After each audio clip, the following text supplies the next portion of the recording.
సౌకర్యాలు ఏ విధంగా కల్పిస్తూ ఉన్నారు అనేది మీరే చూసినారు.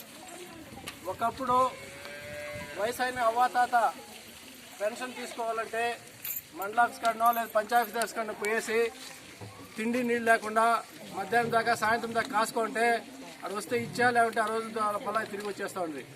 ఈ రోజు ఎట్లా ఉంది నీకు పరిస్థితి? ఎట్లా ఇస్తా ఉన్నారు ఈరోజు పెన్షన్? ఇంటికాడ తెచ్చిస్తా ఉన్నారా? ఇస్తా ఉన్నారా లేదా?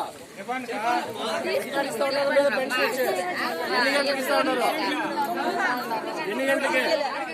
6 గంటలకంతా జీతం వస్తుందో లేదో తెలియదు, కానీ అవ్వాతాతలకు మాత్రం ఒకటో తేదీ పెట్టిందంటే తెల్లారితో 6 గంటలకి మన జగన్ అన్న పెన్షన్ డబ్బులు మీకు చేర్చేస్తా ఉన్నాడు. చేరుస్తా ఉన్నారు లేదా? ఇస్తా ఉన్నారు. దాంతో పాటు ముందు మీరు ఇల్లు కావాలన్నా, ఒక కార్డు కావాలన్నా మీటింగ్లకు పోయి నాయకుల దగ్గర పోయి అర్జీలు రాసి రాసి రాసి అలసిపోతుంటారు. రాస్తా ఉంటారు లేదా అర్జీలో?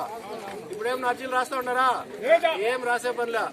మీకేమన్నా కావాలంటే ముందు వాళ్ళ దగ్గర పరిగెత్తా ఉండ్రి. ముందు జగనన్న మీ దగ్గరికి వాలంటీర్లు పంపిస్తా ఉన్నారు. వస్తా ఉన్నారు వాలంటీర్లు. ఇంటికాడికి వస్తారా? మీకు కావాల్సిన సౌకర్యాలు, ఇల్లు కావాలంటే ఇల్లు, కార్డు కావాలంటే కార్డు, అదేవిధంగా పెన్షన్ కావాలంటే పెన్షన్, ఇవన్నీ కూడా పేదవాళ్ళకి ముఖ్యంగా మన వైఎస్ఆర్ ప్రభుత్వంలో ముందు ప్రభుత్వంలో తీసుకున్నామంటే ఇంట్లో వచ్చినాయంటే ఫస్ట్ ఎవరికి ఇస్తారంటే ఊర్లో పెద్ద తెలుగుదేశం నాయకులు ఎవరుంటారో వాళ్ళకి ఇంట్లో వస్తూ ఉంటారు. గుర్తుందా మీకు? చింతమాలి పెద్ద పంచాయతీలో తీసుకుంటే, మీ ఊర్లో తీసుకున్నా, ఏ ఊర్లో తీసుకున్నా ఇంట్లో ఎవరికి ముందు వస్తాయంటే నాయకులకి వస్తూ ఉంటారు.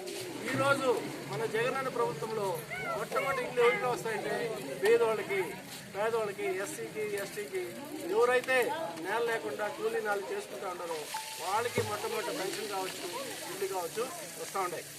ఈరోజు మన ఉదోగట్టు పాత్రం 48 ఇండ్లు 48 పట్టాలు ఈరోజు ఇస్తూ ఉన్నాము. ఇవి కాకుండా ఇంకా ఎంతమందికి మాకు రాలేదని మీరు బాధపడాల్సిన అవసరం రాని వాళ్ళు ఇప్పుడే రాసుకోవచ్చు. మళ్ళీ 30 దినాల్లో మళ్ళీ మీకు ఇండ్లు ఇస్తారు, సెకండ్ లిస్ట్ ఇస్తారు. మీకు రాసుకునేదానికి కూడా వాలంటీర్లు వస్తారు. ఏదైనా ఒకరినొకరు తరపున వాళ్ళు. మీ ఊర్లోనే వాలంటీర్లు ఎందుకున్నారు? వాలంటీర్లు 3 వాలంటీర్లు ఉన్నారు. ఎవరెవరు?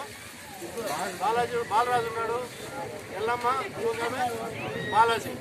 మీ ఊర్లోనే ఉంటారు, 24 గంటలు ఉంటారు కదా ఈ ఊర్లో. బాలాజీ పాటమ్మ బాలాజీ ఉంటాడు, ఈయన ఉంటాడు. మీకు ఏదైనా మాకు రాలేదంటే ఇమ్మీడియట్గా వాళ్ళకి చెప్పండి. వాళ్ళు చెప్పి